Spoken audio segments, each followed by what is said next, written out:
Bienvenidos al SIC. Muy contentos, gracias por estar. Gracias. Muchísimas gracias. Y bueno, comenzamos. ¿Cómo es trabajar dos directores en un mismo proyecto?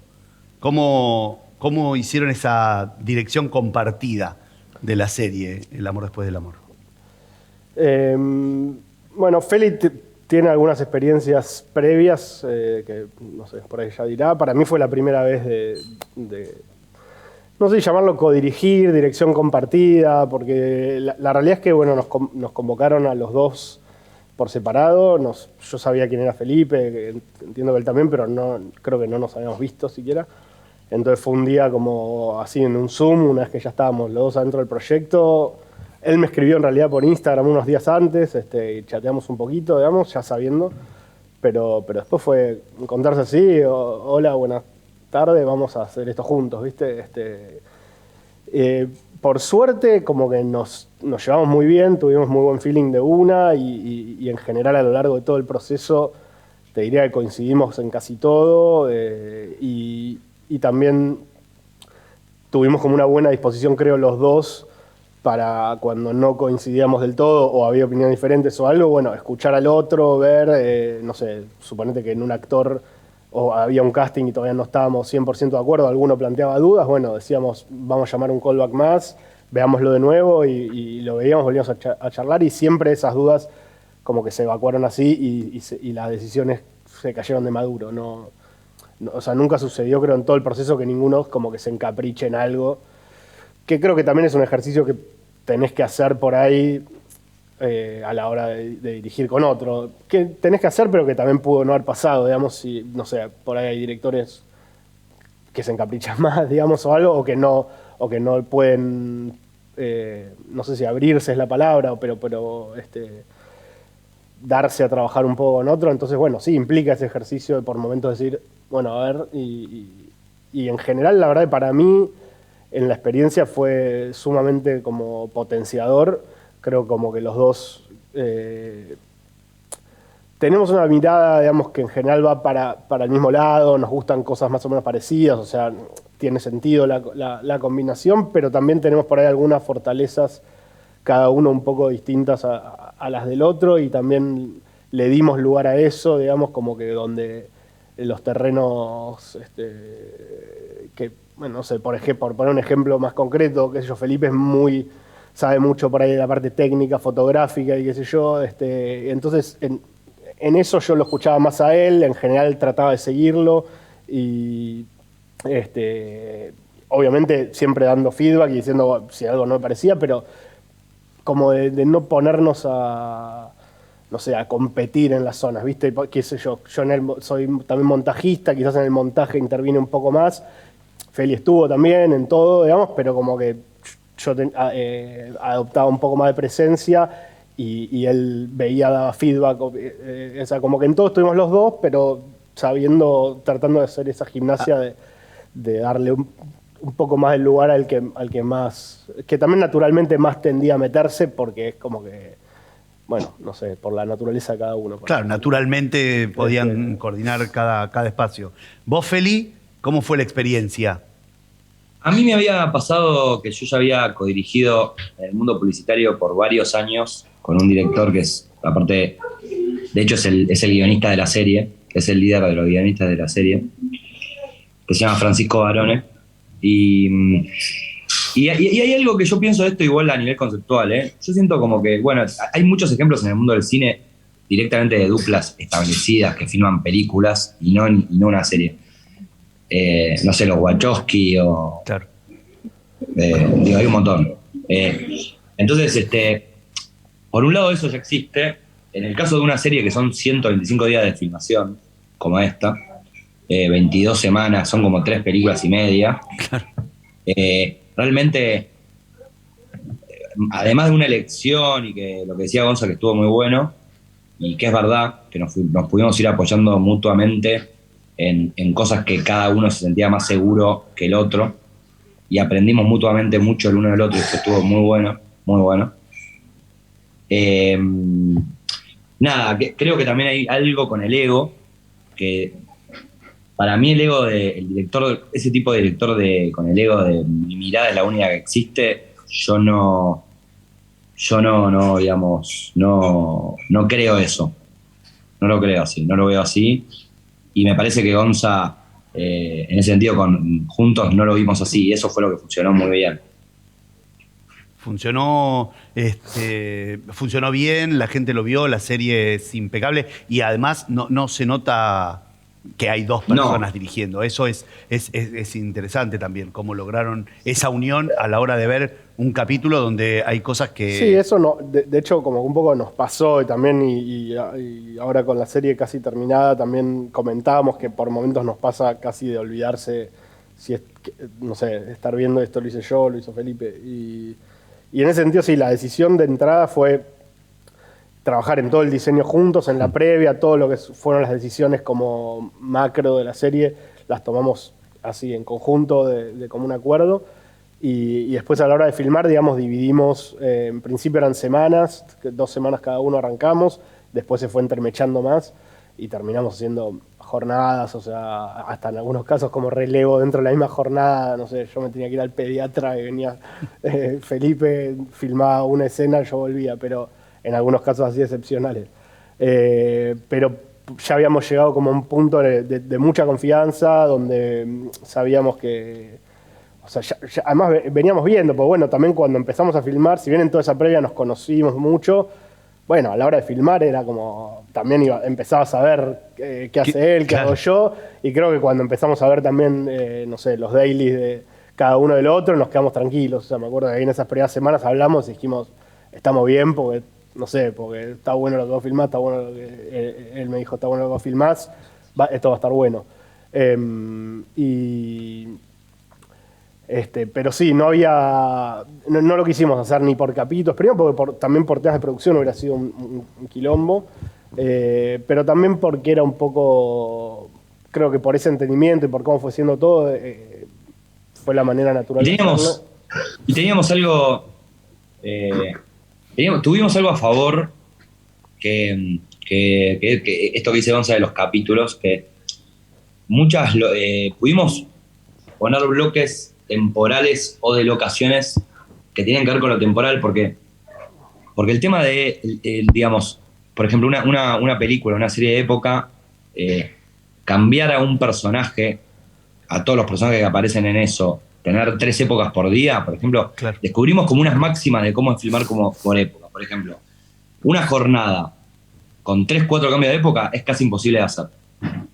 Entonces, ahí agarramos todo lo que era por época y eso además tratamos de ponerlo de la manera más cronológica posible.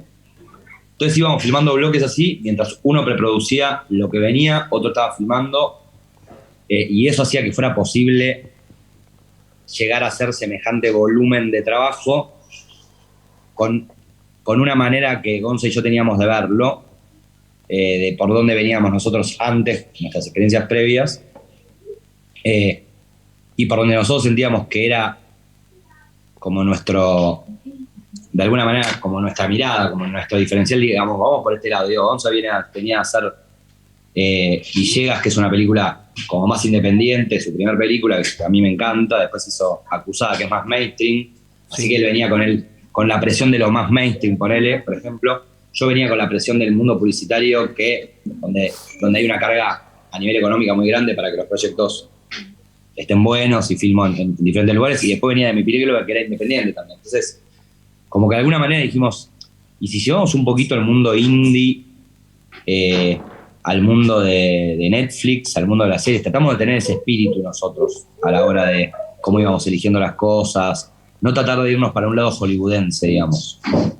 Sí, no, lo que se ve en la serie es que hay una identidad nacional en todo, en toda la serie, ¿no?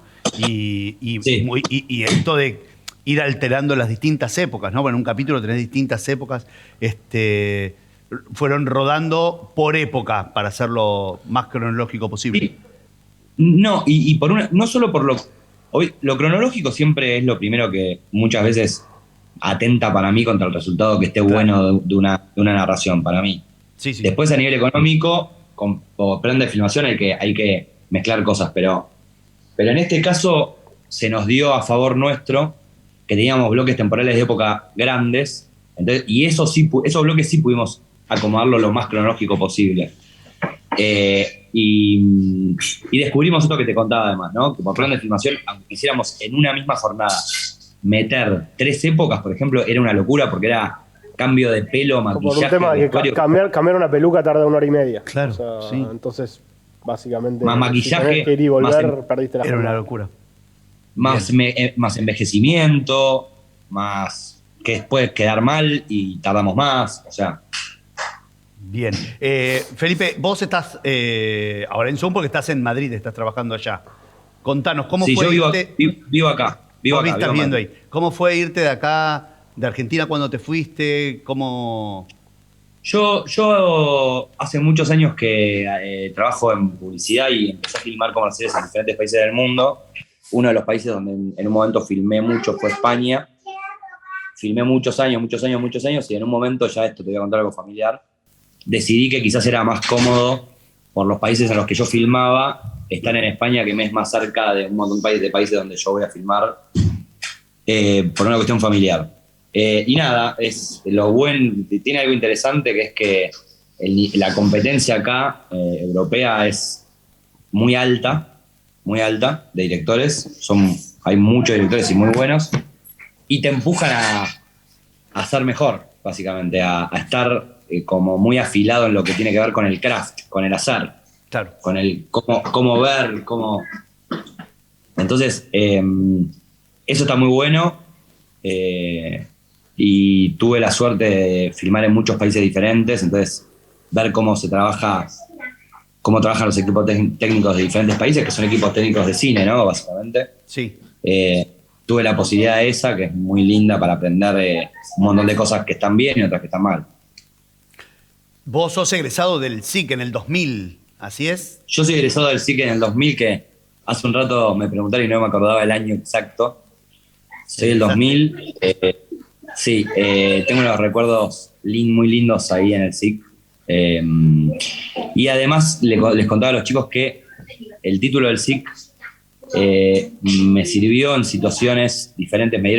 Les cuento las situaciones, por ejemplo, me dieron la visa O1 para trabajar en Estados Unidos, para filmar en Estados Unidos, que es una visa de artistas con la que te puedes quedar a vivir todo el tiempo que quieras y puedes trabajar en Estados Unidos. Me la dieron por una cuestión de premios y cosas, pero además sumaba mucho mostrar que además tenía un título. También me pasó en España. En España me dieron 2 residencias. La que tengo ahora es como artista también, como en el rubro se llama como artista. Y parte de las cosas que valoraron mucho también fue el título, que les cuento porque yo lo guardé toda mi vida ahí atesorándolo y no sé qué. Y un día lo tuve que sacar y me dijeron, es la espada con la que entras. Así que les cuento, es una linda cosa para contar, me parece. Qué bueno, bien. ¿Y cómo es venir de Villegas a el furor de la serie, ¿no? ¿Cómo fue la diferencia de trabajar? ¿Cómo lo viviste? Bueno, en el medio de Villegas estuvo Acusadas. Así que bueno, Villegas fue mi ópera prima, como una Increíble, hermoso, sí. película que todas toman muchos años, eso es una parte dura de este métier, pero bueno, tenía todo eso, todo lo que uno invierte años de desarrollo, una ópera prima hasta llegar a hacerla, que por suerte pudimos hacerla, fue muy bien. Después de ahí fueron también años para Acusada, que fue una película como de transición para mí, porque la empecé escribiendo solo bajo una modalidad parecida a Villegas, digamos, o sea, incluso pensando en una película bastante más independiente de lo que terminó siendo, y a lo largo del proceso, digamos, se fue convirtiendo como en una película más grande, por así decirlo. No sé, la terminé coescribiendo con un amigo que conocí, me hice amigo de hecho en el camino, porque lo conocí en una clínica, en un taller de Ibermedia en España, al que entré con el proyecto, ahí nos conocimos y yo andaba, no le encontraba la vuelta al guión, y ahí empecé a escribir con él y finalmente le encontramos la vuelta. Después, en un momento, por un par de carambolas, digamos, resultó que a Lali le podía llegar a interesar o sea, alguien leyó el guión y dijo, esta película es para Lali, a mí me lo dijeron, yo dije, ¿qué? Pero bueno, qué sé yo, que lo lea. Y lo leyó y le encantó y me dijeron, bueno, si quiere hacerla, no sé qué. Entonces me junté nos armaron una entrevista, charlamos, nos conocimos, me cayó 1000 puntos y me dijo que quería hacer la película, que quería hacer una como un desafío así, totalmente distinto a lo que siempre había hecho. Yo le planteé que, o sea, que quería hacerlo, que quería, pero si ella lo quería hacer bajo esta clave, no, digamos, si lo quería hacer realmente con compromiso y meterse en lo que implicaba y todo. Bueno, estuvimos como muy de acuerdo, después hicimos un par de pruebas más tipo casting, como ya con el cuerpo y bueno, la realidad es que la entrada de ella le cambió un poco la escala del proyecto y se terminó volviendo una película que es, no sé, supongo que para los que la vieron te das cuenta que tiene como una cosa de película grande, pero al mismo tiempo tiene como una base de guión y de punto de vista que también está, o sea, tiene cierta cercanía con lo indie, digamos. Sí. Es un policial particular, digamos, ¿no?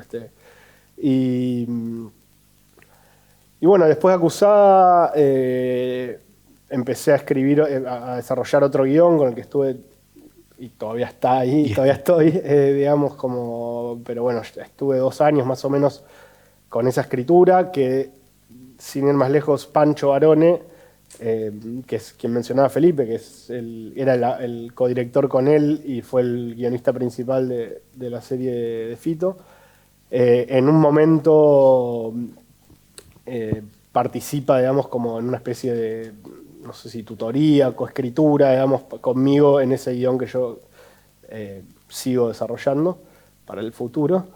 Y ahí lo conozco a Pancho, digamos, y laburamos unos meses juntos, pegándole unas vueltas a ese guión, nos llevamos muy bien. Y un poquito después de eso, unos meses después, digamos, de eso, un día como que me dice que estaba este proyecto de serie, que estaban viendo directores, qué sé yo, que me quería recomendar. Digo, buenísimo, y le pregunto, pero o sea, me encanta Fito, digamos, de hecho, real fueron los primeros CDs que me compré, digamos, como en el 90, digamos, como, claro. Tercer Mundo, El amor después del amor y qué sé yo.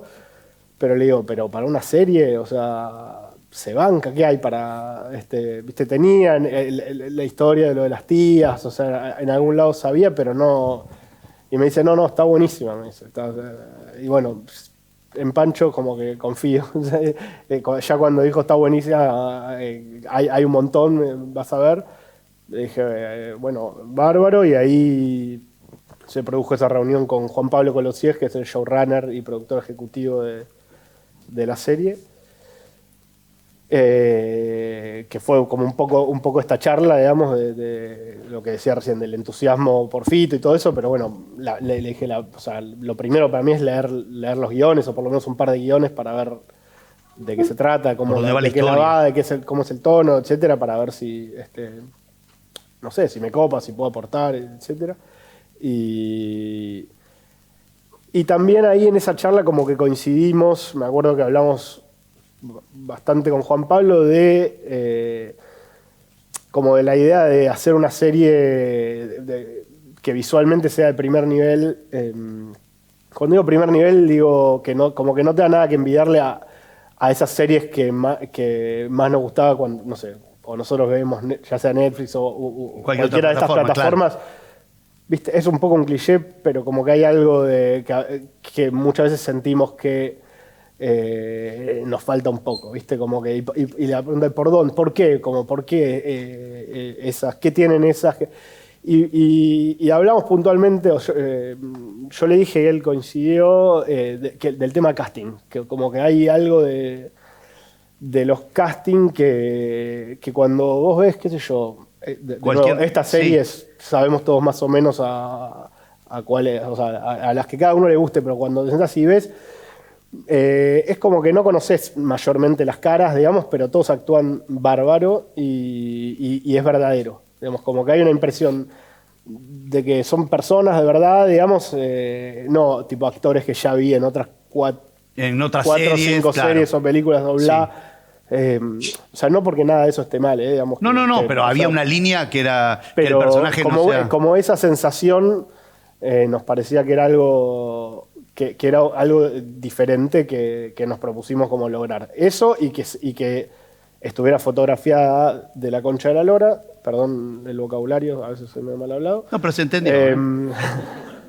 Y como que mi sensación es que si tenés esas dos cosas, o sea, y los guiones están buenos, y más o menos estás adentro. Con respecto a lo del casting, un hallazgo cada uno de los actores, de los intérpretes. ¿Cómo manejaron el casting? ¿Cuánto tiempo le llevó? ¿Cómo lo hicieron? ¿Cómo manejaron, Felipe? Le quiero mandar un beso ahí que está Tito, que ¿Tito? trabajó en la... Sí, está por ahí. ¿Dónde Le está quiero mandar Tito? un beso. Levantá la mano, Tito. Tito trabajó en la serie, muy bueno, me hizo reír un montón, gran actor, Tito, así que le mando un abrazo. Te está escuchando, Bueno. te está escuchando. Bueno, ¿me respondés la pregunta? Aplauso para Tito. Práctico. ¿Me harías la pregunta de nuevo, por favor? Sí, ¿cómo fue el proceso de casting? Digo, hay un hallazgo, hay algo de lo que todo el mundo habla, ¿no? Digo, Fabiana, sé que fue la última que entró, Sí. Charlie, digo, el casting está muy bien Sí. armado. Esto que hablábamos recién, ¿no? No eran caras que uno haya visto en muchas series reconocibles y de golpe fue un golazo, ¿no? ¿Cómo lo trabajaron? Sí, digo, un poco es por lo que contó Gonzo ya, el concepto de no caras Claro. así reconocibles, que está claro, creo que lo contó bien él. Y después nosotros, la verdad que nos estudiamos mucho a los personajes y nos pusimos como muy firmes que hasta que no aparecieran los que nos gustaban no se podía filmar. Entonces, como con una convicción muy fuerte, y aparte lo compartíamos incluso con nuestro equipo, tuvimos un equipo muy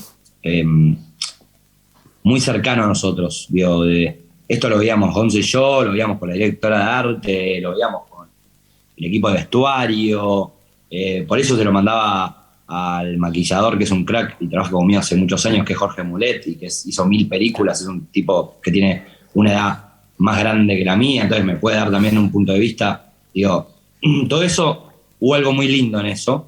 Obviamente Gonzalo y yo, llegaba un momento que estábamos en la soledad de tener que elegir, y después eso pasaba también con Juan Pablo Colosies, que estaba al lado nuestro, y después pasaba el filtro de Netflix.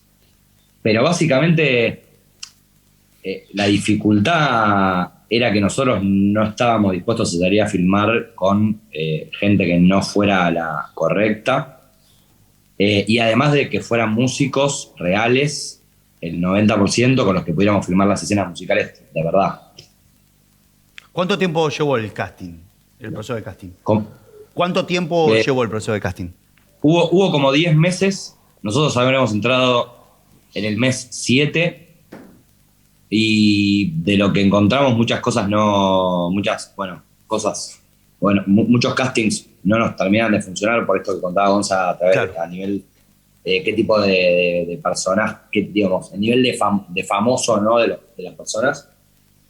Y después entramos en un embudo final que fue Las Corridas Locas, que fue entre octubre, noviembre, diciembre, y en enero empezamos a filmar. Y en esos 3 meses pasaron cosas como, por ejemplo, que Fito tuvo el hallazgo de decir que la única persona que en el mundo podía interpretar a Charlie era Andy Chango, y tenía razón totalmente. Apareció Fabi, a Iván ya lo teníamos visto desde un principio y venía de todo ese casting pasando filtros, y realmente de golpe alguien en Netflix levantó la mano sobre Iván, y nosotros ya lo habíamos visto y nos gustaba, y ahí empezamos a darnos cuenta que a todos nos gustaba algo de él y que tenía algo especial, y empezamos a tener entrevistas con él, porque nuestras primeras entrevistas que hacíamos con Gonza, con los actores, no los enfrentábamos a una situación directamente actoral de hacer una escena o no. Primero hablábamos un rato largo sobre la vida, sobre cosas de su vida, sobre qué sabían sobre esta historia, sobre la música. Veíamos a ver qué nivel de empatía había primero también con nosotros en eso, el nivel de sensibilidad, y ahí quizás pasábamos a probar alguna escena o no. Y después empezamos a probar escenas, y después callbacks, pruebas de vuelta y pruebas de nuevo. Bien. Después, el caso de Campi, por ejemplo, Campi. yo lo vi en la televisión a la noche hablando mucho de sus hijos y me pareció que era tan paternal como hablaba y tenía ya la foto del padre de Fito. Yo con 11 ya tenía la foto del padre. Lo vi y dije, se parece un poco al padre y miren cómo está hablando de los hijos. Y bueno, y eso fue tipo 12 de la noche, un día. Se lo mandé a Gonza también primero, yo siempre le mandaba a Gonza primero, porque para nosotros era clave el filtro nuestro. Después se lo mandamos a los demás y todos empezaron a decir, sí, parece que sí. Acá el otro día lo mostraron en Netflix, adentro Campi. Y así con varios personajes, muchos propuestos por el equipo de casting, que fue muy bueno, que es Juan Rizzo con Casting Club y Carolina Mili, que nos ayudaron un montón. Y entre todos juntos se logró, con mucha dificultad. Y que después también siguieron, o sea, ese proceso en realidad estás contando más o menos hasta los principales, pero después te diría que hasta el mes 4 más o menos de rodaje ellos seguían laburando, porque también creo que hay algo que es fundamental, que es más allá del elenco principal y eso, todo lo que es mundo bolos, hasta el bolo más chiquito, viste, como que tenés que estar en el detalle de eso y que esos estén bien elegidos y estén bien, como que un bolo que está mal, un extra que está mal, te tira abajo todo, digamos. Entonces, algo que creo que también está muy bueno de la serie es todo ese laburo. Digo, las bandas están todos elegidos, todos tienen pruebas, son músicos, están tocando de verdad. Hay mucho mundo, ¿viste? Mucho universo alrededor y todo eso está todo elegido y están bien. Entonces, eso hace después que también tengas como una situación que te la crees y que es verdadera, no tenés un par de postes ahí que es como que, bueno... No, además hay una preproducción enorme, digo, los instrumentos con los que se grabó eran instrumentos de Fito, había que salir a buscar esos instrumentos, las locaciones, los lugares, la recreación, no sé, del Luna Park, de cada uno de los conciertos, ¿no? Sí, eso fue algo, por un lado, muy difícil, pero por otro lado muy lindo de vivir y de investigar y todo. Teníamos al stage manager de Fito, sí. Que también fue el stage manager de Charlie, también fue el stage manager de Spinetta, que él había estado en todos los shows que nosotros teníamos que filmar. Claro. Entonces los instrumentos los teníamos exactos. Creo que vi por Twitter que alguien nos buchoneó con un piano que no era de esa época o no, pero que yo me acuerdo bien y sí es de la época. No, pero es de la época, el que nos buchoneó está equivocado, es de la época, pero se ve más moderno, pero en esa época era así. Pero habían detalles, por ejemplo, Ale Avalis, se llama el stage manager, que a él se le ocurrió esto por su lado. Sí. Nos dijo, en esa época habían unos retornos, unos parlantes retorno para los escenarios, que eran marca Milrut. Pero ya no existen más, pero la marca está registrada, no sé si lo podemos usar o no. Él llamó a la familia Milrut en Buenos Aires y les preguntó, ¿puedo ponerles el nombre Milrut a todos los retornos, a los parlantes que usábamos en esa época? Y sí, y dijeron que sí. Y las luces de todos los escenarios y todo, son luces de época, que podían haber solo en esa época. Después nosotros metíamos nuestros trucos, claro. Como, por ejemplo, todo el mundo Sky Panels, que seguramente ahí deben hablar de los Sky Panels. Todo el mundo Sky Panels y cosas más modernas las usábamos, pero lo que estaba dentro del escenario, todas las luces, todo lo que es practicals, que son practicals, se le dice a las luces que están en cuadro, Sí, que están... todo eso era de la época real. Entonces eso hacía que, como dice Gonza, si bien era un desafío tremendo, cuando lo teníamos armado, yo me creía que estaba en el lugar. Sí, que ahí fue fundamental, digamos, y no sé si decir una suerte, pero es algo como un capital fundamental del proyecto, que al venir del propio Fito, contar con su respaldo y contar con gente que, digamos, muy cercana a él asesorando o laburando, bueno, por ejemplo, esta figura de Ale Avalis, que además es un personaje en la serie, digamos, pues muy amigo de Fito, permitió reconstruir todas estas cosas tan en detalle. O sea, el tipo te ponía las listas de temas pegadas, no importa si vos las ibas a filmar o no, o sea, estaban ahí. Nosotros entrábamos a los escenarios y estaban armados como él los había armado hace 30 años. De hecho, en las primeras semanas que tuvimos como que habrá sido, no sé, ponerle al mes y medio o 2 de rodaje, empezamos a filmar shows o salas de ensayo y eso. se empezó a producir un cortocircuito que costó un par de semanas aceitar, porque él venía como con unos tiempos y todo, ¿viste? De repente decía, no, porque ¿cómo? Esto tiene que ir así, ¿no? Imagínate mover una batería, no sé qué, ¿no? Son 2-3 horas, bla, bla, bla. Y no era como, bueno, todo bien, pero, o sea, esto es ficción, es cine, claro. hay otros tiempos, ¿viste? Y había unos cortocircuitos bárbaros, como puteadas, ¿viste? Entre los de arte, digamos, de cine, y ellos como, no, te voy a tener que desarmar toda la batería y después volver a la... No sé.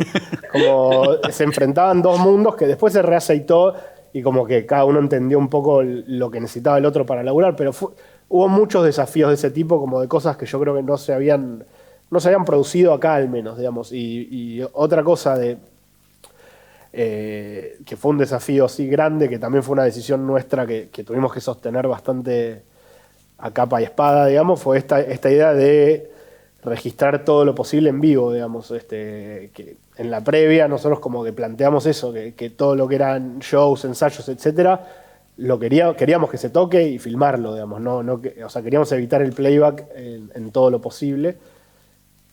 Y bueno, al principio nos miraron como, bueno, sí, muchachos, qué lindo, tan locos, ya en una semana, o sea, esto pasa siempre y después se hace playback, porque es como lo que porque se hace. es más común. Y bueno, nada, un poco nos planteamos, y creo que también otro poco, como estaban otros dos valores, que son Diego Olivero y Carlos Bandera, que son dos músicos que trabajan con Fito, que hicieron como un poco la parte de producción musical de la serie. Se logró como armar una ingeniería, digamos, para permitir eso, que básicamente implicaba, por un lado, que todos los castings de las bandas y todo eso fueran de músicos reales. músicos nosotros reales. dijimos, bueno, que se privilegie, todos tienen que ser músicos. Después, si son actores, además, bien. Si no, nosotros nos arreglamos de que esos músicos tiren bien las líneas que tengan que tirar. Claro. O sea, pero nos importa más que sepan tocar. Después, entonces, una vez elegidos y armadas las bandas, además de todo el trabajo de looks, Sí. vestuarios, etcétera, había como un cronograma de lo que se iba a filmar, y entonces ensayaban con Carlos Bandera y Diego Olivero. Por ejemplo, no sé si se iba a filmar Giros la semana siguiente, bueno, ensayaban Giros o el tema que se fuera a tocar. Y cuestión que para cuando llegaba el día de rodaje tenías una banda que sabía tocar en un escenario o sala de ensayo armada por Ale Avalis. Y bueno, los pibes empezaban a tocar. Y nosotros entonces llegábamos a un set donde tenía un cierto componente documental, que era algo que nosotros sobre todo nos había gustado mucho de la biopic de Brian Wilson, Sí. el de... Love and Mercy. Love and Mercy se llama, que teníamos la sensación cuando veíamos las grabaciones y eso, de que era verdad, digamos, como de un cierto registro medio de cine directo, digamos, periodístico o algo, que decíamos, esto es distinto que cuando vemos otro tipo de biopics que se sienten como acartonadas, que es como que con el playback, y que cuando empieza como lo musical te das cuenta, tenés otra sensación. Y lo que queríamos era lograr eso otro, sobre todo en toda esa parte, que tiene un poco de eso indie que decía Felipe antes, o de una cosa, yo creo, más verdadera, digamos, Sí. como de un registro que sientas verdad. Se respira verdad en toda la serie. Eso. Y eso hay momentos, se hay logra lugares, o se busca de muchas maneras, digamos. sí, como- y hay lugares increíbles. O sea, la recreación del Luna Park se te ponen los pelos de punta. Digo, ¿cómo fue estar ahí en ese momento? Además, ese día estaba Fito, ¿no es cierto? Fito fue Sí, a... ese día- Fito fue, pero se puso en una platea alta de Eso. Luna Park, en una zona oscura con Fabi. Estaba Fabi con Fabi, interactuó los un poco dos más. estuvieron ahí. ¿Y cómo Claro. hicieron eso? No, Eso nosotros de crear eso. estábamos filmando en lo Pero- que sí, yo ni lo vi, yo estaba filmando ese Sí, día, no. me dijeron después Eso. que estaban ahí No, pero digo, sentados en la... más allá de que estuviera Fito y Fabi, digo, ¿cómo fue recrear ese concierto emblemático en el Luna Park? ¿no? Digo, a mí yo flasheé con el final porque me pareció increíble y parecía Bueno, parecía o sea, ese documental, ¿no? Ese lo Pero- que tenía, a diferencia de otros, es que eso estaba planteado por guión, la idea de que fuera un plano secuencia, digamos, desde que él está en el camarín Sí, hasta que, el plano secuencia. hasta que sale a tocar. Y, o sea, a nivel recreación de show te diría que fue un poco como los otros shows, que siempre, esto que contaba, digamos, que bueno, que llegabas, estaba Y armado parece- el escenario, armado. estaba la banda y todo, vestidos, como igual que en las fotos que yo, y era bueno, nada, tenías esa sensación de estoy ahí. A lo que se le sumaba además era que estaba la ambición de hacer ese plano que, no sé, dura como 3-4 minutos, que básicamente lo diseñamos cuando fuimos a ver la locación, digamos. Y además, Onza, Sí. perdón, quiero hacer un paréntesis. Sí. Además, Netflix nos pedía todo el tiempo que no hiciéramos planos secuencias. Claro.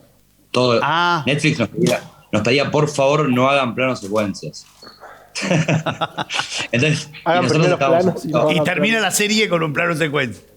Casi. estábamos obsesionados, sí. Perdón, Monza, no te interrumpo, dale.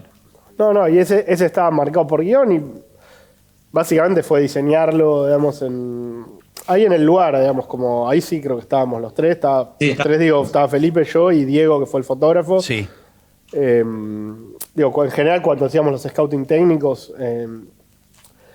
normalmente armábamos ahí las cosas que eran como un poco más complicadas. O sea, si es una escena de plano contra plano, bueno, no, pero en general... Y es una jornada, Gonza, hay una cosa que está bueno que les cuento, es que es una jornada solamente dedicada a ese plano secuencia, ¿no? Eso sí. Claro. Y podrían haber sido, es todo un día de práctica, 1.000 millones de prácticas, hasta que en un momento la embocaste y salió bien y funcionó. Digo, Eso, claro. Todo un día fue ese plano secuencia. Sí.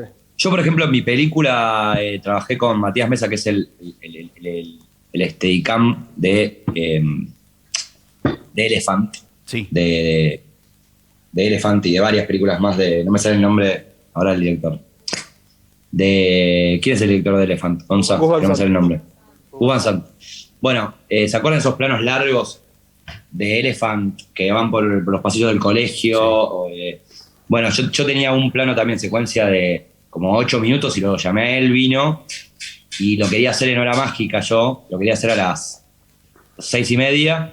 Empezamos a trabajar para entender un poco la mecánica de cómo medio lo hacemos. Empezamos a trabajar a las 10 de la mañana, a repetir el plano sin parar, con toda la luz que no nos gustaba. Corregimos todo y solo tuvimos tiempo de filmar media hora cuando nos llegó la luz que nos Cuando gustaba. llegó la luz. Eso mismo pasó con Gonza en Luna Park. Hasta que no tenía todos los personajes que entraban por donde él le gustaban, que eran naturales, que hablaban. Porque lo de él tenía una coreografía de gente espectacular, además, Claro, ¿no? Además de increíble. planos secuencia. Sí, en general cuando es así, esos planos, bueno, es dedicar el día a eso, ensayar, casi como decir teatral por ahí medio bobo, pero es esa idea de que es por un lado empezar a armar, definir la coreografía de cámara y el personaje, y después empezás a armar todo el mundo alrededor. En este caso, además, como dijiste, cuando llegaba tenía que tocar. Que eso fue una gran discusión, porque por guión la escena terminaba cuando él decía giros. O sea, es como que era giros y ahí terminaba el cortaba. plano. Y nosotros con Felipe, y debo decir que sobre todo él, decía, pero si estamos acá, o sea, vamos a tocar. No. Hagámosla. Yo decía, no puedo armar un escenario entero, poner todos los instrumentos, todos tocando, y que un tipo diga giros y no vamos a nuestras casas. ¿No? No. Es como de loco. No, y la verdad que también pasaba eso, que como estaba de alguna manera ya aceitado, porque no fue el primer show que filmamos, como que empezaba a estar aceitado lo musical. Entonces te pasaba que cuando llegaba, yo dije, bueno, lo vemos ahí, ¿viste? Porque era todo, no, los de producción todos escandalizados, te decían, no, pero además tocar, no sé qué.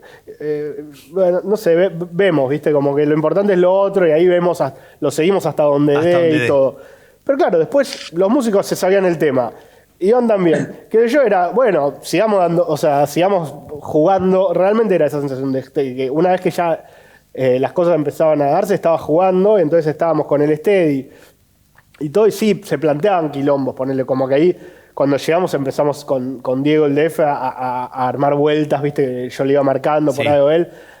Se dio eso, que bueno, obviamente tenía como la resonancia con la idea de giros, pero también era como la apuesta, no sé, intuitivamente, una vez que empezaron a tocar, empezamos a dar vueltas alrededor de Fito.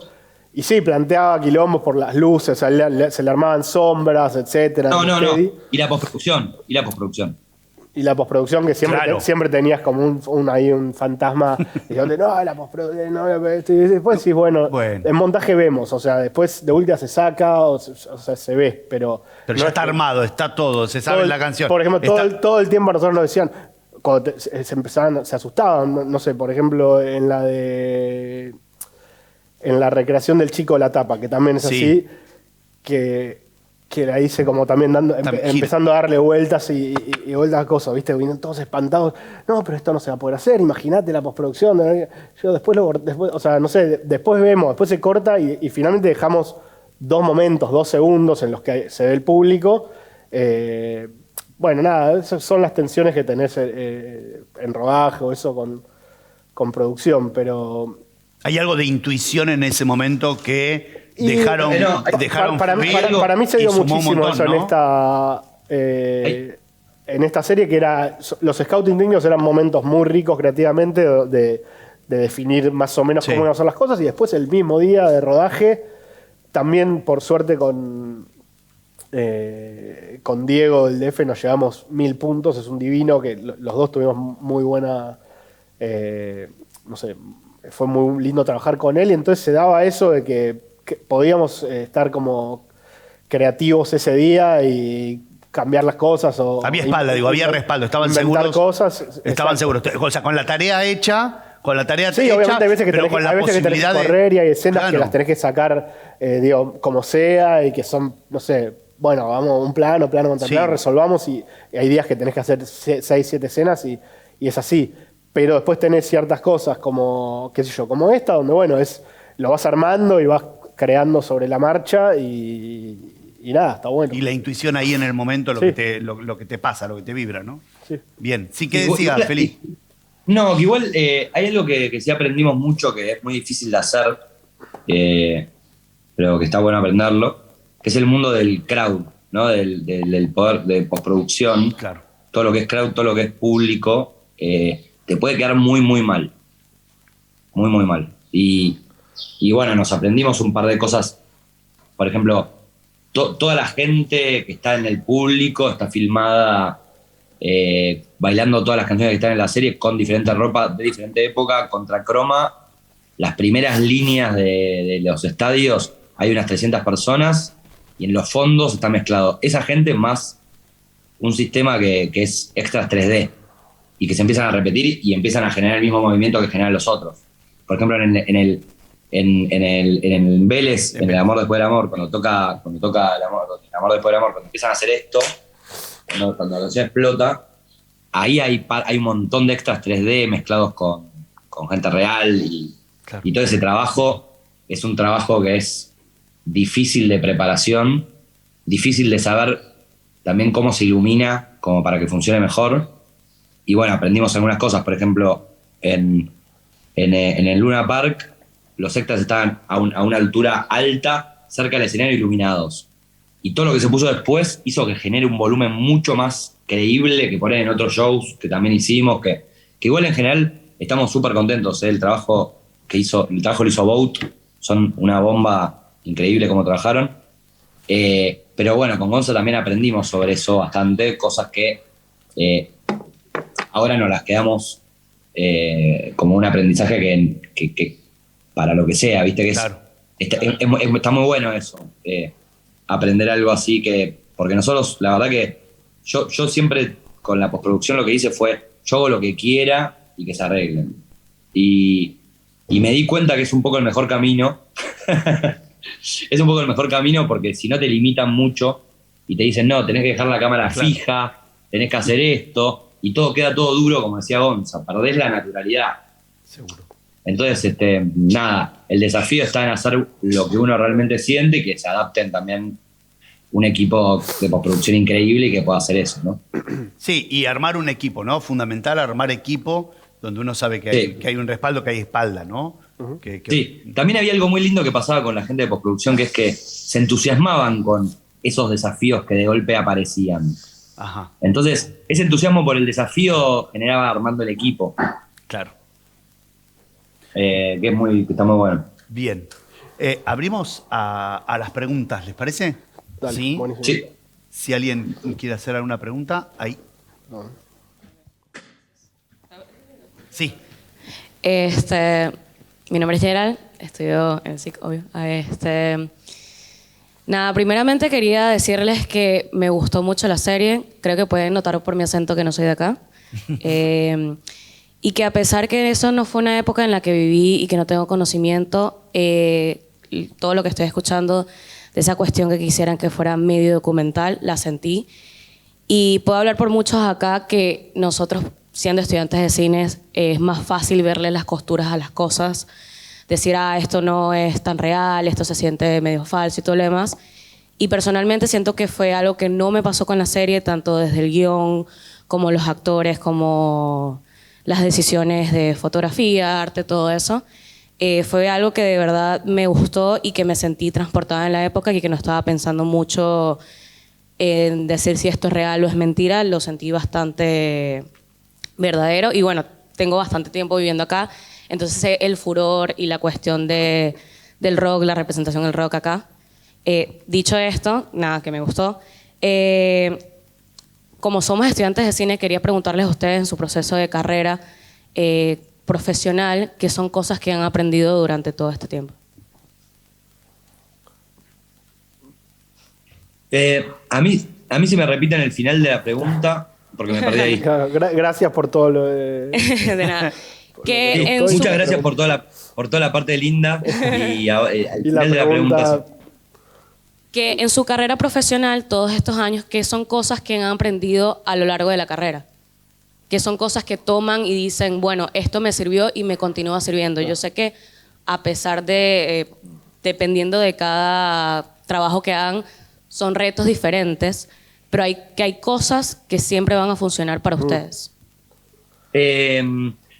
Yo creo, mira, hay como una cuestión del aprender, por un lado, todo lo que tiene que ver con todas las herramientas que tenemos a nuestro alrededor como para elegirlas para una determinada cosa muy específica, un tipo de plano, pero que además ese plano tenga que ver con lo narrativo, ¿no? Por un lado está toda una parte que tiene que ver con eso, que una vez que se termina de estudiar cine, te encontrás con un montón de herramientas más nuevas que tenés que empezar a como acostumbrarte a ellas y entenderlas y saber cómo usarlas.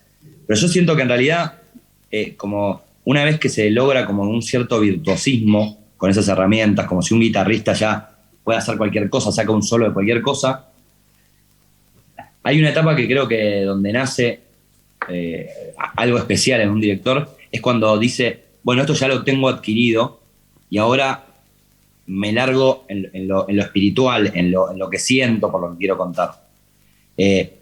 Porque enumerar de aprendizajes, nada, son un montón sin parar. Diferentes culturas para las cuales uno tiene que filmar, que, digamos, por ejemplo, es un gran aprendizaje.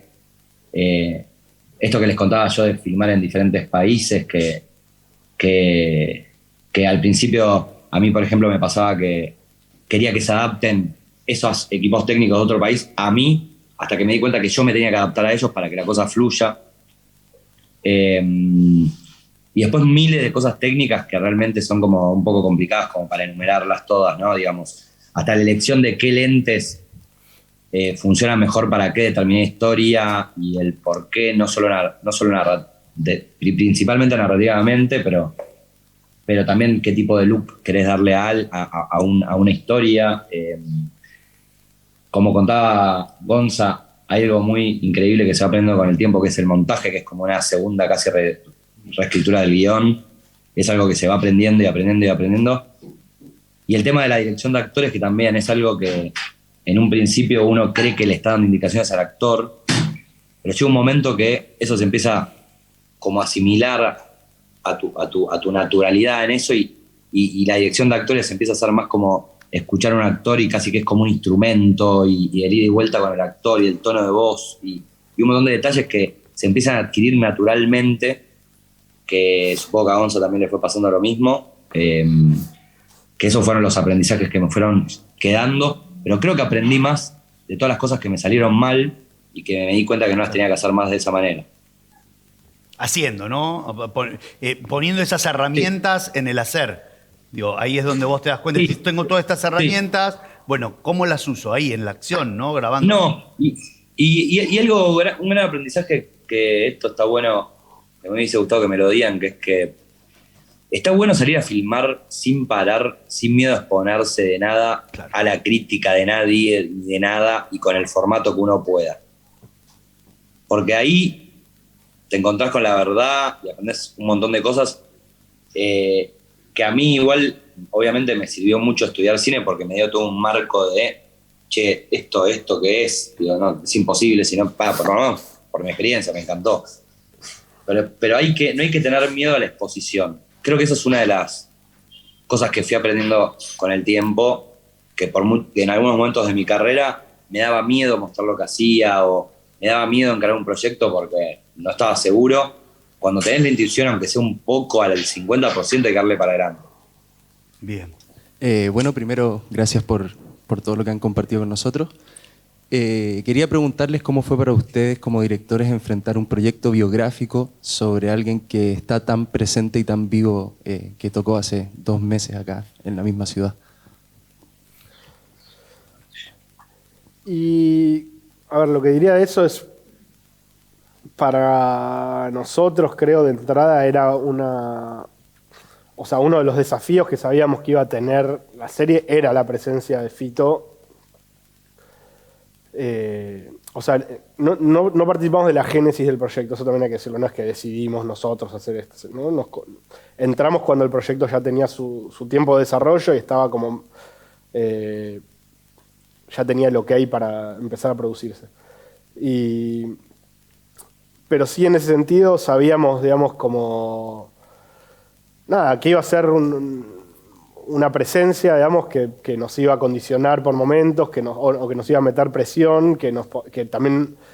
O sea, con todo lo positivo que tuvo, digamos, desde, no sé, juntarse un mes, ahí cuando empezamos de íbamos a la casa de Fito todos los días, por pedido de él, digamos, porque quería revisar los guiones con nosotros. Fuimos como 3 semanas y media, 4 o 5 horas por día a leer los guiones con él y nos iba desde diciendo lo que no le convencía todavía, que quería que se cambie, etcétera, hasta contando anécdotas o cosas sobre cada escena que nos ampliaban un montón el universo a nosotros para después poder dirigir, y además fue como una especie de transmisión emocional de todo lo que era, de todo lo que implicaban esas palabras, que creo que a nosotros nos marcó mucho y después lo tratamos de llevar eso al rodaje. Entonces, como que por un lado tenía todo eso positivo y también una cierta presión, digo, como al mismo tiempo que eso, bueno, por ahí Fito te decía, esto me gustaría así, en algunos casos, qué sé yo, por ahí nosotros nos mirábamos como y no nos parecía. No sé, digo, tuvo como sus superventajas de eso, lo de contar con la gente que trabaja con él para, no sé, lo de Alia Valis, lo de los músicos que contaba antes, todo eso que le dio a la serie mucha verdad, y después, bueno, que estás haciendo algo de alguien que te está de algún modo observando y en algunos casos planteando peros o diciendo, quizás, bueno, en algunos casos con nosotros, después en otros más por ahí con la producción, no sé, poner que Fito quería que algunas cosas, pasó quizás con algunas cosas que estaban en los guiones o que para él eran importantes y que por temas de producción se tuvieron que, a lo largo del proceso se tuvieron que dar de baja, por ejemplo, y que no sé, que haya tensiones con eso. No sé, Feli, ¿qué decís vos?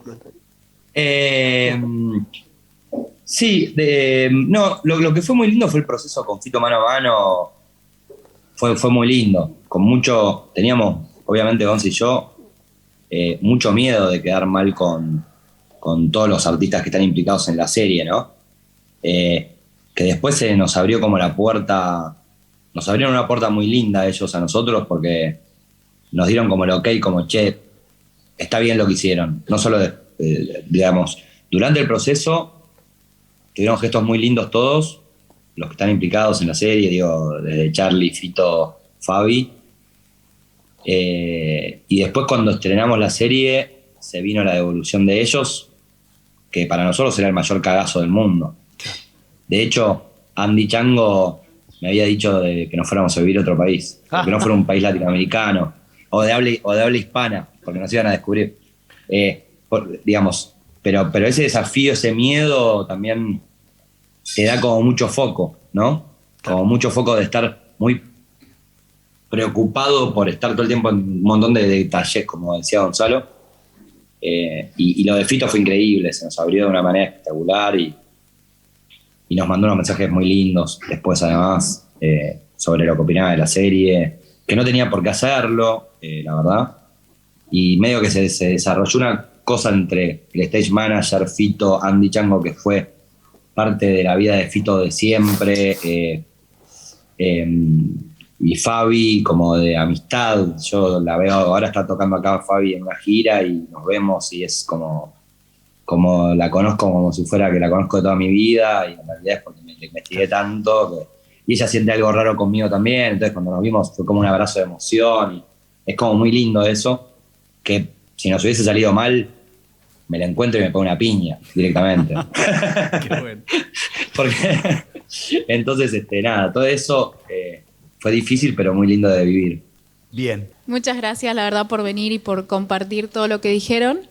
Mi pregunta y nuestra pregunta para los de actuación es, como directores, ¿qué ven al momento de un casting, ¿no? No necesariamente en esto, que buscaban músicos, sino en un casting en general. No, buscábamos músicos para los músicos, o sea, para los de la banda. Después para para Fito nos parecía que estaba buenísimo, si además tocaba el piano y sabía cantar, o sea, en general era un valor, pero no es que... Es actor. No era lo principal, digamos. O era es actor, mi carrera, ¿no? Claro, digo, por un ejemplo, Fito o para Fabi, etcétera, pero bueno, ellos que tenían que hacer personajes con un desarrollo enorme y todo, era un componente que podía sumar dentro de un montón. ¿Qué ves o qué buscas? Para mí es como medio... No es tan descriptible o sea, como que te pueda decir busco esto. O sea, básicamente ves los castings y resuena o no resuena. O sea, es como que cuando ves un casting que es bueno, por ejemplo, un ejemplo patente de eso es el de Gaspar, el que hace de Fito Chico. Lo vimos una vez, medio que se nos cayó un lagrimón a todos y dijimos, es este pibe. O sea, no hubo ni discusión ni nada, y cualquiera, y te aseguro, te lo muestro, y decís, es él, dejen de buscar. O sea, y después tenés, o sea, porque realmente hace una cosa que es conmovedora y te das cuenta que es un pibe mega sensible, que además es parecido, y que ya en el casting tiene la capacidad de hacer algo que se me pone la piel de gallina ahora contándolo, entonces es él. O sea, buscás medio lo que, para mí, que te emocione, como que en el mejor de los casos, o sea, lo que buscas casi siempre, te diría. Eso que por ahí que le contestaba Feli antes a la compañera, digamos, cuando preguntaba qué es lo que aprendés o qué sé yo. Para mí el resumen de lo que dijo él creo que es como que empieza a llegar un momento por ahí donde tenés un cierto recorrido en el que todo eso que tiene que ver con herramientas, con técnica, etcétera, de alguna manera se te va incorporando y deja de ser algo en lo que estoy pensando, a ver, lo filmo con plano general porque es más distante o con plano... No sé, es como que todas esas herramientas empiezan a ser parte de un lenguaje más incorporado. En realidad lo que empezás a buscar es la emoción, o sea, qué tema o sea, qué estoy diciendo con esto, en dónde me mueve. Y eso es, pasa cuando filmás una escena. ¿Por qué no me gusta una toma? Y me gusta, qué sé yo, una toma está tipo dura, medio fría, no pasa nada, y de repente ve otra que tiene algo que conmueve o que está viva, y entonces ahí la tenés o está buena. A veces no lo lográs, a veces tenés casting que con un personaje se complican y viene uno, otro, y bueno, no termina de estar, entonces más o menos te vas a quedar y decir, bueno, a ver, esta se parece, canta, qué sé yo, no sé, le vas buscando y empezás ahí a... Pero bueno, cuando es contundente, en general, es porque te cierra la boca y lo sabés. Sí, además, durante la charla hablaron un momento que la primera instancia de casting no era la escena, sino era un encuentro, charlar, a ver qué me pasa a mí con el actor, qué sensibilidad. Sí, en general, o sea, eso por ahí es... Normalmente recibís, por ejemplo, sí, como claro, cosas que ya hicieron los de casting, donde sí hay escenitas y eso. Después, cuando tenés el primer encuentro de callback, por ahí en vez de pedirle directo a hacer una escena, es mejor charlar y conocer a la persona, a ver qué te genera. ¿Qué te genera? ¿Qué pasa? También ¿no? le generas algo mejor Sí. al actor, digamos, como que lo haces entrar en confianza. Es distinto, viste, que te dan, no sé, ya viene por ahí asustado a ver al director, si es como una cosa tipo, te pones así como una sombra de, bueno, actúa, y le estás tirando un cascotazo. En cambio, no sé, te pones a charlar, se descontractura, ves que sos un humano. El resultado del casting es mucho más efectivo, ¿no es cierto? En general, porque la verdad que con los actores y con casi todos se trata de armar una relación Claro. que funcione, que sea buena, digamos, y en la que el otro se pueda sentir cómodo para laburar.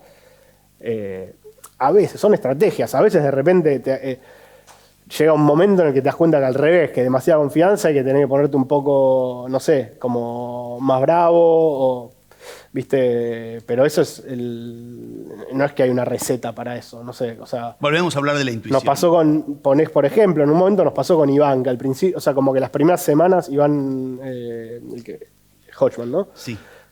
Las primeras semanas lo sentíamos como un poco, como que le faltaba agarrar la confianza de decir, bueno, loco, soy la estrella de este proyecto, ¿viste? Soy Fito y tengo que ser, o sea, me la tengo que creer y ser eso, ¿viste? Como que andaba, yo lo veía, andaba ahí tratando de hacerse amigo como de los extras, ¿viste? Como jugando a ser el más buena onda de todo. Yo en un momento le dije, o sea, creo que Feli tuvo otra charla también, porque veníamos hablando cómo la verdad le dije, boludo, o sea, como, nada, sos Fito acá, o sea, dejate de joder con, digo, no sé, pegá un par de gritos, jugá a ser la estrella, o sea, pedí que tenía como temas con la comida del catering, que tipo nunca le traían la comida, entonces lo veías, era como, no, o sea, prefiero que hagas un escándalo, ¿viste? Porque no te trajeron tu comida y que te traigan la puta comida o no se filma más, a que estés ahí como viendo con el quinto extra, mostrando que sos compañero. Claro. Y yo creo que, no sé si eso o varias charlas distintas le sirvieron y fueron como a lo largo del proceso él se fue como adueñando de muchas cosas y hasta por momentos jodemos porque hacia el final del rodaje se puso picante, digamos, y te la hacía parir. Le dieron de comer al monstruo y ahora banquesela. Pero bueno, esas cosas es importante. Viste, vos estás trabajando como con una persona, una Claro, personalidad, sí. con miedos, con dudas, con confianza. Y eso, algo bueno fue que en toda esa primera parte, por ejemplo, filmábamos al Fito chico de 16 años, más timidón. Entonces decíamos, bueno, como tenemos margen. Ahí. Pero bueno, después ya cuando entraba, se nos venían escenas que tenía que tener otro peso.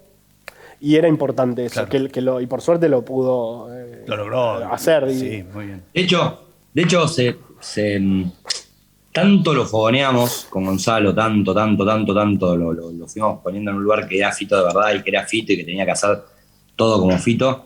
Un día a mí me pasó cuando filmamos el inicio de la serie en Vélez, este momento que él se cae para atrás con la silla y cae en el agua y todo eso. Y Fito estaba muy nervioso con toda esa primera parte de la serie, por algo que había... Sí, el comienzo. Había Fito el verdadero Fito Páez, tenía un tema con ese inicio del guión, no con lo que filmamos, sino había otra cosa escrita. Sí. Y nos tuvimos que inventar casi ese día qué hacer. Y Fito me llamaba a mí ese día, yo iba en un taxi y me llamaba cada 10 minutos y me decía un montón de cosas. Me decía, por favor, no filmes eso. Si filmas eso, te juro que yo voy a ir a buscarlos ahí y los voy a matar. Yo decía, yo no lo voy a filmar. Te doy mi palabra de honor como ser humano, que yo así no lo voy a filmar. Pero del otro lado habían productores que me decían, filmar lo que yo te digo, y Netflix que decía otra cosa. Y me acuerdo que me bajé del taxi, entré al set y me crucé con Iván, que me dijo algo así como, no me gusta la comida. Y le dije, le dije, no te aguanto más, ni a vos ni al verdadero Fito Páez, no lo puedo creer. Acabo de recibir un llamado de Fito diciendo 20.000 millones de cosas y ahora vos sos mucho más pesado que el verdadero. Bueno. Y lo digo con amor esto, a los dos los amo. Pero, sí, no, bueno, pero en ese momento funcionó lo que le estaban pidiendo. Digo, sí, eso ya era adelante, pero claro, sí, claro. Como que son procesos también, saber que es largo, viste, como que, bueno, nada, todos esos componentes son cosas con las que trabajás, digamos. La escena del comienzo con la que empieza la serie y que después repiten, ¿no? Lo del agua me parece maravilloso. Sí. Eso sí. Lo hablamos en privado, Feli. Sí. La otra vez. Digo, me parece que el comienzo de la serie arranca y decís, wow, ¿no? Bueno. La sigo viendo, ¿no? Que a veces uno pasa en Netflix y che, con gente, decís, ¿qué ves? No, te tenés que bancar los 2 primeros capítulos después y no, bueno, Netflix, tengo que bancar los 2 primeros capítulos, ya está. Ya fue. Netflix, Acá arranca con Netflix esa... sabe eso y te dice que creo que los primeros 3 minutos, o no sé cuánto, con segundos, son fundamentales y determinan qué sé yo. Y como dice Felipe, eso fue reescrito muchas veces. No, o sea, a Fito no le gustaba el guión original. Después, cuando nos juntamos en la casa con él, reescribimos otra cosa que quería Fito, pero que medio que Tampoco no nos lo gustaba a nadie. Y por suerte, o sea, cerca de filmar, nos sinceramos como entre nosotros y dijimos, che, esto no está bueno, como no puede empezar así la serie. Y terminamos medio filmando cosas y la realidad es que se terminó resolviendo en montaje, o sea, porque fuimos haciendo pruebas, no convencía y encontramos como medio ese recurso, digo, sí lo del agua, eso, pero todo ese recurso del montaje como de... Y eso fue algo medio de ir probando cosas hasta que, bueno, se logró algo que dejó contentos a los de Netflix, como, ok, tiene una entrada que... Tiene una entrada que te dice, me quedo acá. Que está buena. Me quedo acá, eso está bueno. Porque son muy insistentes como con esos primeros minutos. Bueno, ahí... Vamos teniendo también una imagen de lo que es Netflix, ¿no? Digo, trabajar para una plataforma. No, pero son muy... La verdad que... Aclaremos algo. Siempre estuvieron muy a favor de que estuviera bueno lo que filmamos, ¿eh? Digo, no era... tuvimos muchas libertades, ¿eh? Lo que pasa es que hay muchas opiniones en muchos países diferentes porque pasó una cosa que la serie de un día a la mitad del proceso de filmación a ellos les empezó a gustar tanto los dailies que decidieron que fuera un estreno global. En cuanto se convirtió en un estreno global, de pronto una persona de un país X decía, no entiendo lo que quiere decir tal palabra. Y nosotros decíamos, bueno, van a tener que buscar en el diccionario o algo así, porque no queríamos hacer una serie for export. Pasaba más por ahí el tema, no por cuestionamientos artísticos o límites de parte de ellos. De hecho, bastante... Sí, fueron bastante amables, eso hay que decir. Muy a favor. O sea, para pero digo, tienen como estudiado esto tiene que ser así. Eso sí, digo, eso a esto voy, ¿no? Digo, hay como un esquema de... Sí, hay algunas cositas que les importan. Te diría, te rescaté esa porque te diría la principal que... Viste, como que eso, en general, mucha bola a los teasers de los capítulos, que es como esa escena que viene antes de los títulos, digamos, como a que esa sea efectiva le dan mucha bola, digamos. Está bien, digo, está defendiendo el proyecto, está buenísimo. ¿Alguna otra pregunta? Bueno, hacemos una última, ¿no? Ya para cerrar.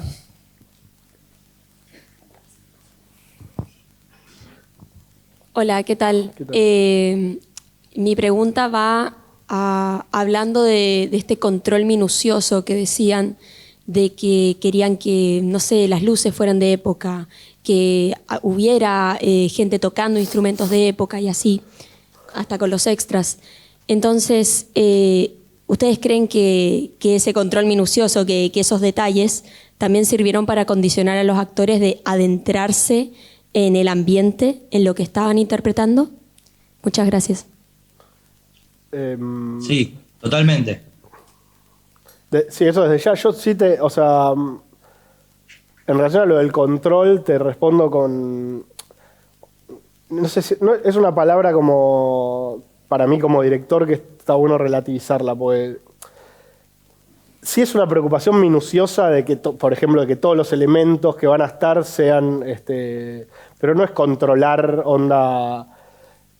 que el cuadro, que esto esté acá y que no sé qué, ¿entendés? Era como que hacer un trabajo muy minucioso y exhaustivo para que todos, por ejemplo, los elementos de lo que vas a poner en escena estén buenos, sean lindos, sean de la época, y todo para justamente después que se pueda descontrolar, en todo caso, como a la hora de filmar. Y no hay como, si empezaba a tener un control de cada gesto, ahí es... No sé, corres el riesgo de que no esté tan vivo.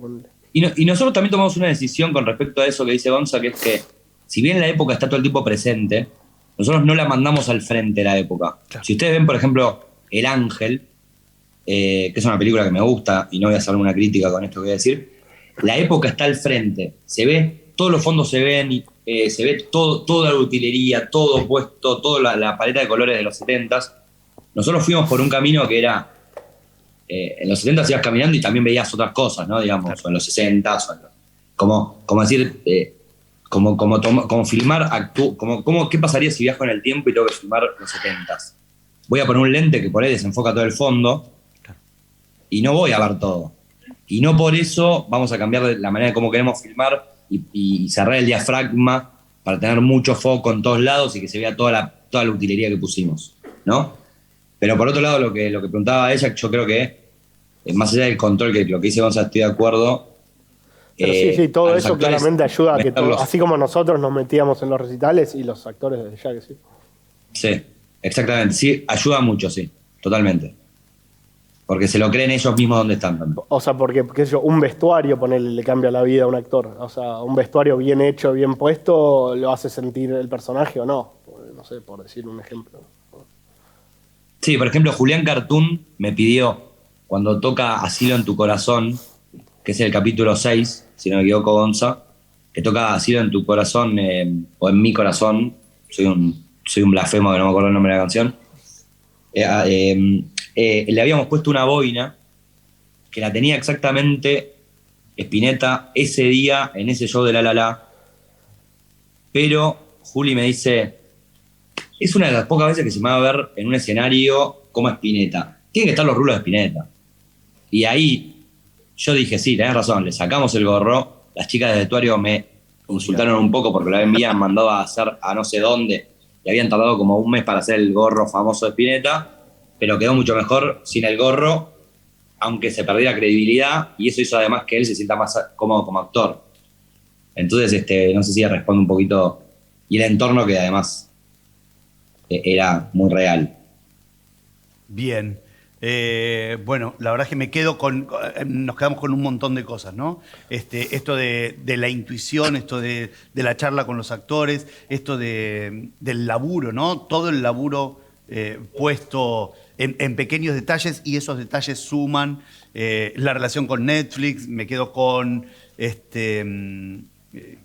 de defender el proyecto, me parece que excelente. Estamos muy contentos de haberlos tenido acá en el SIC en este ciclo, así que un aplauso grande, gracias por estar acá. Muchas gracias.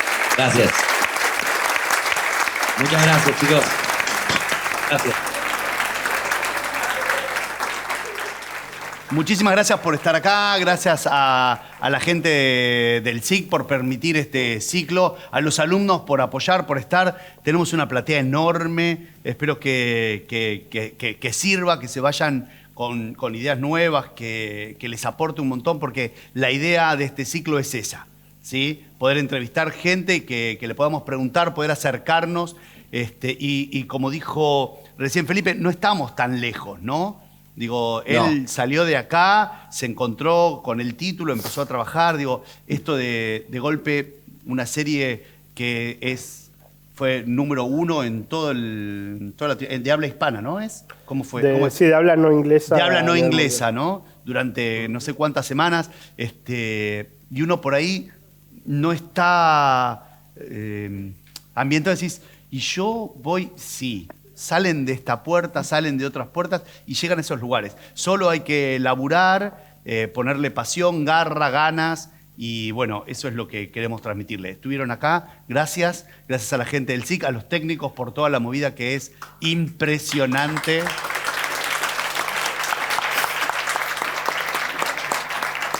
Gracias, y bueno, vamos por más intervalo. Muchísimas gracias, Fabi, gracias. Gracias por estar acá, chicos. Muchas gracias. Y lo esperamos que vuelvan. Te esperamos acá en Argentina, Felipe. Gracias.